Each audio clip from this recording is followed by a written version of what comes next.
Pointless, random, absurd, superfluous, and slapdash facts. Welcome to the home of the Random Factor. Originally issued as a vinyl double album on October 29, 1984 by ZTT Records. Welcome to the Pleasure Dome is the debut studio album by English synth pop band Frankie Goes To Hollywood. With the slightly off quote in their title track, they say, "In Xanadu did Kubla Khan a pleasure dome erect." The band seems to be more than acknowledging the well-known poem Kubla Khan, written by Samuel Taylor Coleridge. Alright, let me tell ya, that is an outstanding piece of literature, yes, indeed. In his opening lines, Coleridge said, "In Xanadu did Kubla Khan a stately pleasure dome decree, where Alph the sacred river ran, through caverns measureless to man, down to a sunless sea." Completed in 1797, after reading a work describing Xanadu, the summer capital of the Yuan dynasty founded by the Mongol emperor Kublai Khan. Coleridge famously composed this poem rather different from his other works, one night, upon waking from an opium-influenced dream, until being interrupted by a person from Porlock. The poem was originally planned to be 200 to 300 lines, however rather unfortunately, he claimed this interruption from Porlock caused him to forget several lines, leading Coleridge to leave the poem unpublished, reading it only in private readings for his personal friends, until 1816 when, at the prompting of Lord Byron, it was published. Kubla Khan is sometimes given the subtitles A Vision in a Dream and A Fragment. According to Coleridge's preface to Kubla Khan, he said he had read something similar to the following sentence, or words of the same substance, in Purchas's Pilgrimage, which Coleridge admitted he did not remember exactly but paraphrased. Here the Khan Kubla commanded a palace to be built, and a stately garden thereunto. And thus 10 miles of fertile ground were enclosed with a wall.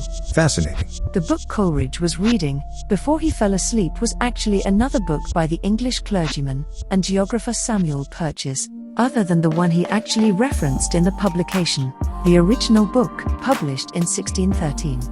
Named, Purchas, His Pilgrims, or Relations of the World and Religions Observed in All Ages and Places Discovered, from the Creation to the Present. The quotation was based upon the writings of the Venetian explorer Marco Polo, who is widely believed to have visited Xanadu in about 1275 AD. The exact quote he could neither fully recall nor find again was, "In Xanadu did Kublai Khan build a stately palace, encompassing 16 miles of plain ground with a wall, wherein are fertile meadows, pleasant springs, delightful streams, and all sorts of beasts of chase and game, and in the midst thereof a sumptuous house of pleasure, which may be moved from place to place." Like for sure I could totally see how like 85% of that could get all stuck in your head.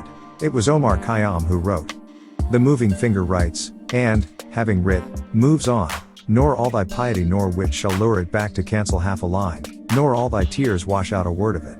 Glorious. On the other hand, did you know, handy is the German word for cell phone?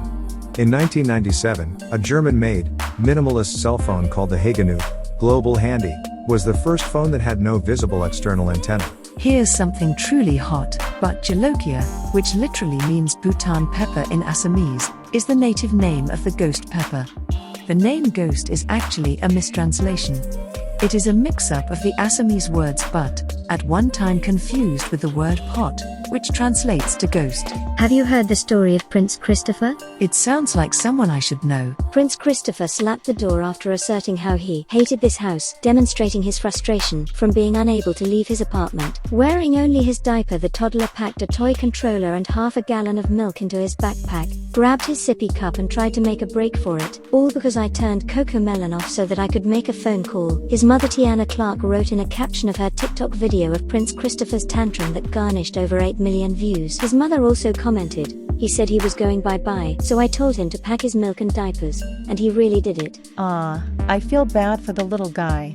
He needs some TLC. On April 25, 2021, CocoMelon acquired more YouTube subscribers than PewDiePie. Did you know? TLC, as in the Learning Channel, you know, that channel that seems to have taken reality TV to a whole other level, was originally founded as an instructional channel by NASA and the Department of Health, Education, and Welfare in 1972. At that time, it was known as the Appalachian Community Service Network. Fascinating.